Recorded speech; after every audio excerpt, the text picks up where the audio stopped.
Hello students, I hope you all are preparing well for your Term 1 board exams. Generally on my channel, I post videos on mathematics.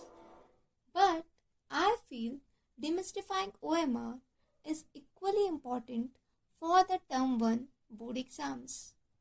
So here in this video, we will be discussing some key points regarding OMR. These points I have covered from the CBSE webinar dated 13 November 21. In this webinar, teachers were instructed that only 12 students will be allowed in one room. Your school may be your examination center. Many students were asking me that how they are going to solve maths questions, as solving maths need space. So you will be provided rough sheets signed by the invigilator. Next, checking process. The checking of OMR will be a two-step process. First, it will be manually checked by the teachers. Next, it will be scanned. So, please fill the circles properly. Next, in the manual checking. For example, you have written like this. Then, it is very confusing for the teacher to identify it is as A or D. So, write the letters very carefully. Next, the instructions regarding the timing of the class 10th and 12th board.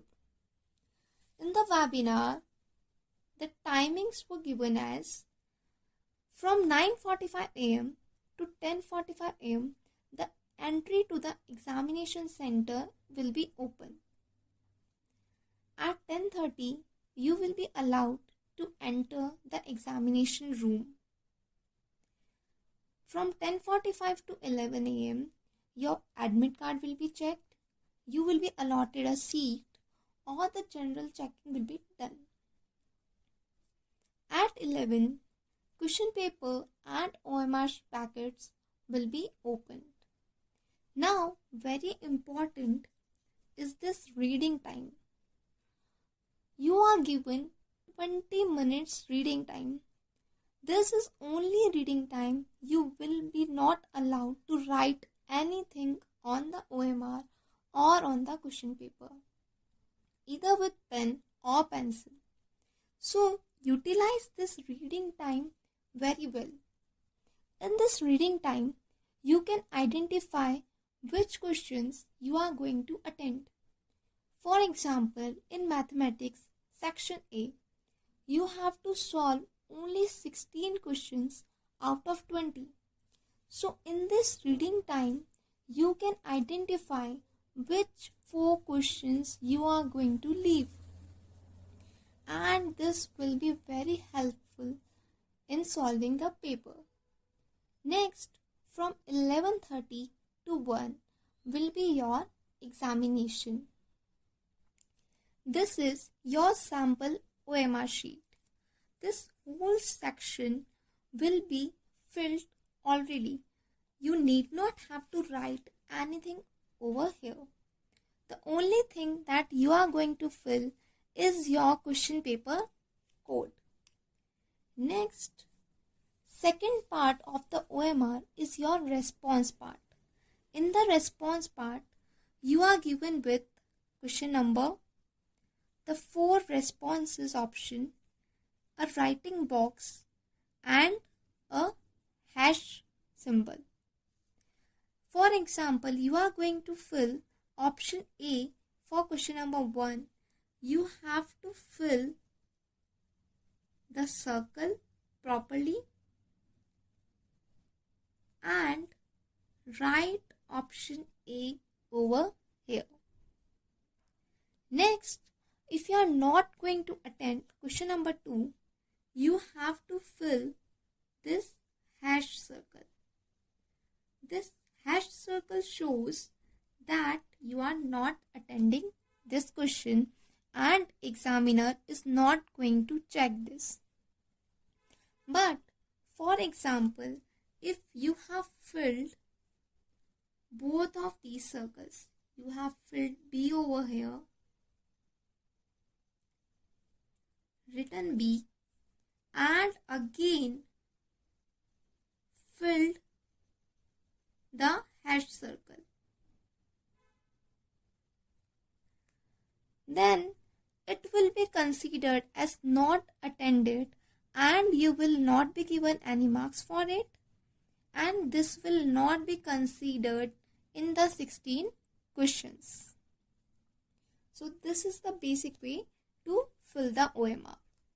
Next, in the given box, you have to write in your handwriting, I confirm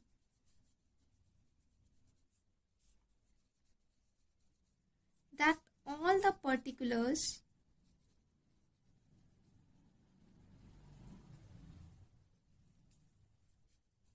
given above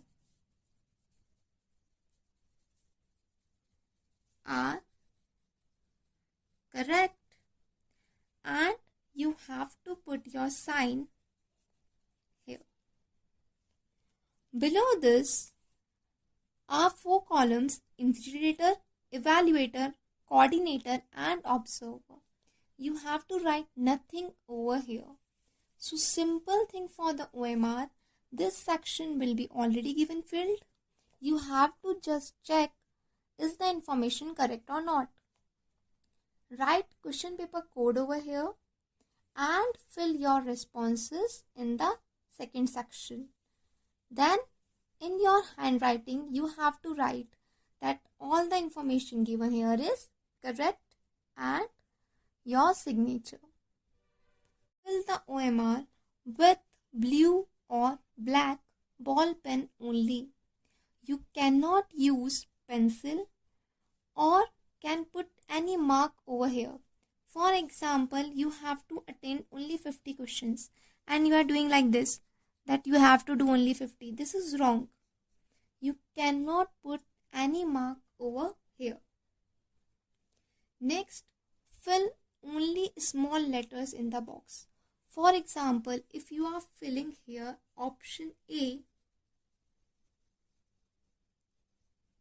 and writing here as A, this is not the correct way, as CBSE has clearly instructed for small letters.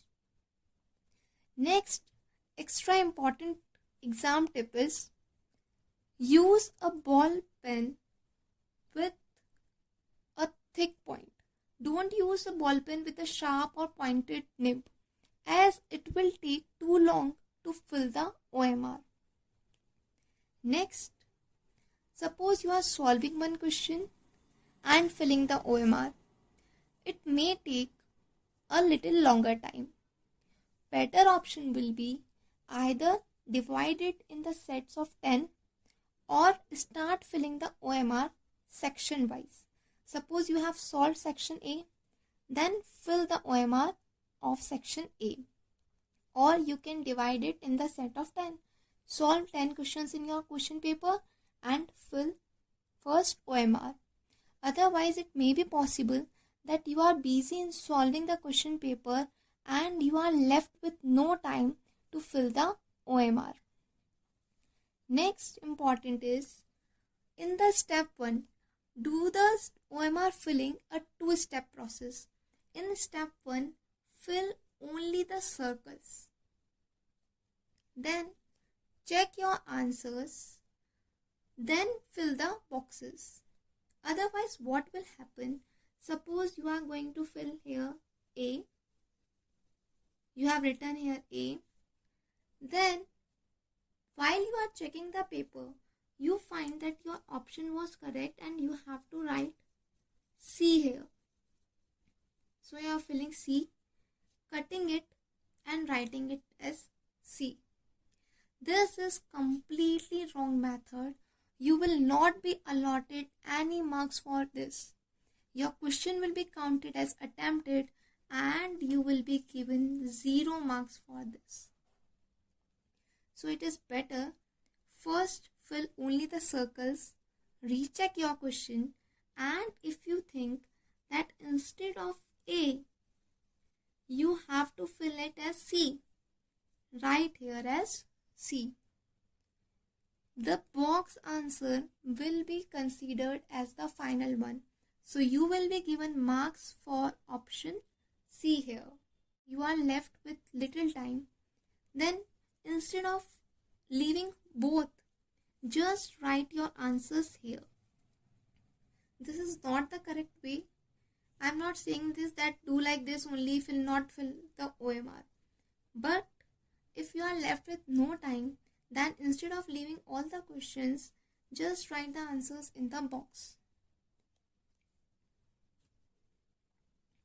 Next, if you have filled nothing over here, for example, I have attempted my question number 10, A option. Question number 12, I am filling it as C. Okay, but in question number 11, you have neither circle in the response column, not fill in the star box, and neither fill the hashed circle. Then this question will be counted as attempted and you will be given 0 marks for it. So if you are not attempting any question, it is compulsory to fill the hashed circles. If you are not filling the hashed circle, this question will be counted as your attempted question and you will be not given any marks for this. So, for example, in the maths, there will be 50 questions and you have to attend only 40. But 40 responses you have to fill over here, and for the remaining 10, you have to circle this hash column. If you are not encircling this, you will be given 0 marks for the question and the question will be counted as attended.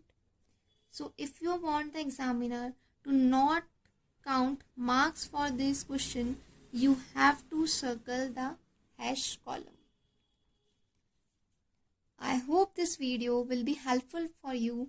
All the best for your term 1 exams.